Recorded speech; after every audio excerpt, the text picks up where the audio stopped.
다음은 과태료 일람표를 보여드리도록 하겠습니다. 과태료 일람표. 이것은 국토부에서 제공한 자료입니다. 임대차 계약할 때 임대사업자가 설명할 의무가 있는데, 임대 의무 기간, 임대료 증액 제한 5%, 임대주택의 권리관계, 선순위 담보권, 이런 것들에서 설명하게 돼 있죠.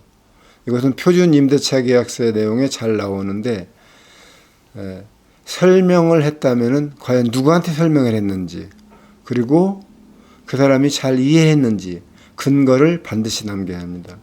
근거를 남기려면은 그 사람의 주민등록증도 확보해야 되겠고, 그리고 주민등록 등본, 주민등록 초본도 있어야 됩니다.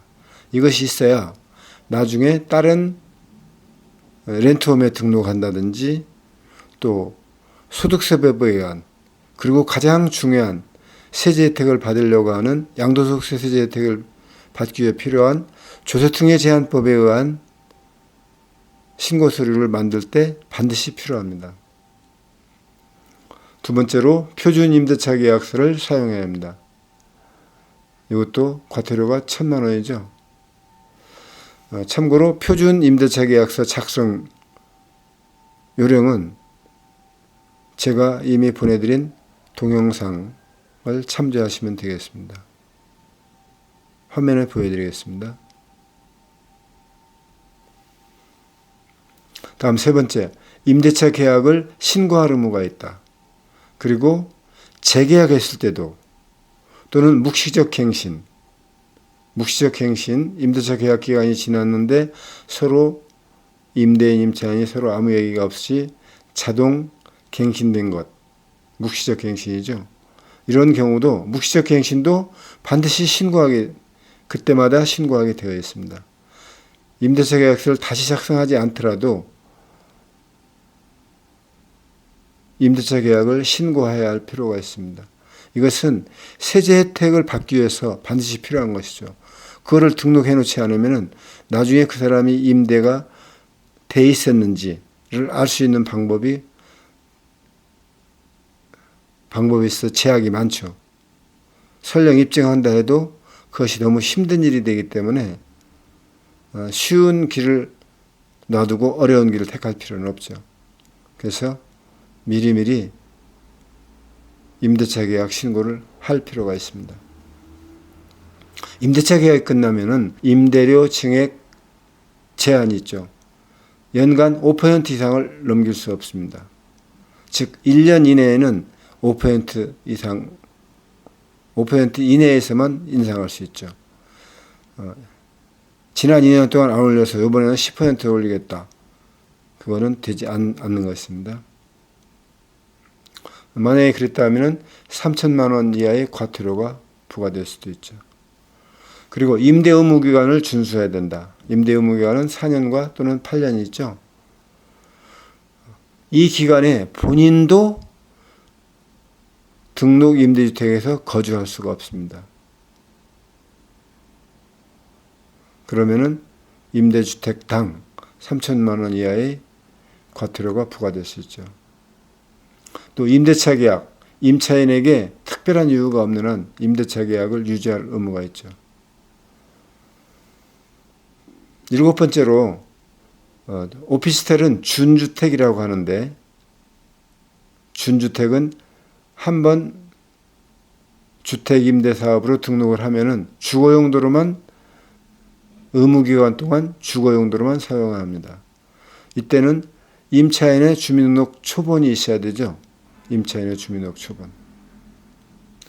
다음은 지금까지 말씀드린 등록임대주택, 임대차 계약 자진신고, 홍보 포스터입니다. 3월부터 6월 말까지죠. 표준 임대차 계약서를 작성하고 지금까지 신고하지 않은 임대차 계약 내용을 등록해야 한다. 렌트홈에서 할 수 있습니다. 이것은 안내문이죠. 같은 내용입니다. 다음으로 참고 3. 임대차 계약 자진신고 Q&A 국토부에서 제공하는 내용입니다. 첫 번째, 임대차 계약 자진 신고를 추진하는 이유는 임대사업자들이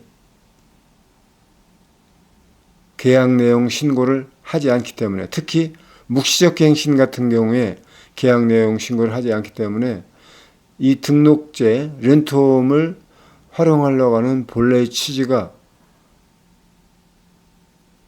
실질적인 효과가 너무 떨어질 것 같아서 이번 기회에 계도하면서 렌트홈의 실효성을 제고하려고 하는 것이죠.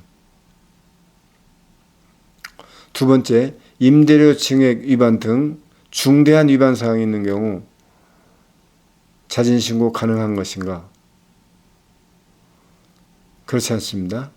임대료 증액 제한 위반에 대해서는 과태료가 부과될 예정입니다.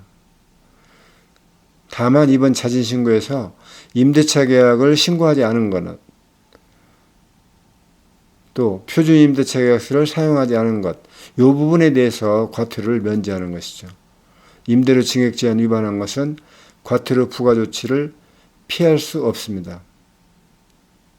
세 번째, 임대주택이 여러 건 있는 경우에는 각각 소재지별로 임대주택 건건이 작성 신고해야 합니다.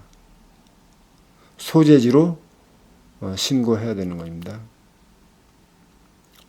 네 번째, 임대사업자의 주소지와 임대주택 소재지가 다른 경우에는 임대주택 소재지 지자체에다 신고하는 것입니다. 그리고 또는 렌트홈에다 하면 되겠습니다. 다음 번째, 자진 신고는 렌트홈 또는 임대주택 소재지 지방자치단체를, 기초자치단체를 방문해서 신고해야 합니다. 우편 신고 불가하며 팩스 신고도 불가합니다. 여섯 번째, 그러면은 임대차 계약 신고 대상은 어떻게 되는 것이냐? 2012년 2월 5일 이후 계약건부터 신고 대상입니다. 2012년 2월 5일 이후 계약건부터. 다만 신고 의무가 도입되기 전에 임대차 계약은 신고하지 않아도 됩니다. 그리고 묵시적 갱신 계약의 경우에는 2019년 2월 27일 이후 새로이 갱신되는 계약부터 신고해야 합니다. 또 임대주택을 등록한 시점이 2019년 10월 24일 이후이면은 등록 전 기존의 임차인과의 종전의 임대차 계약, 등록하기 전에 이미 임대차 계약 체결한 것에 대해서도 신고해야 합니다. 왜냐하면은 2019년 10월 24일 이후에 등록한 사람들은 연간 임대료 5% 증액 제한이 그 당시 이미 임대하고 있는 임대차 계약 내용을 가지고 5% 증액 여부를 따지기 때문에 그렇습니다.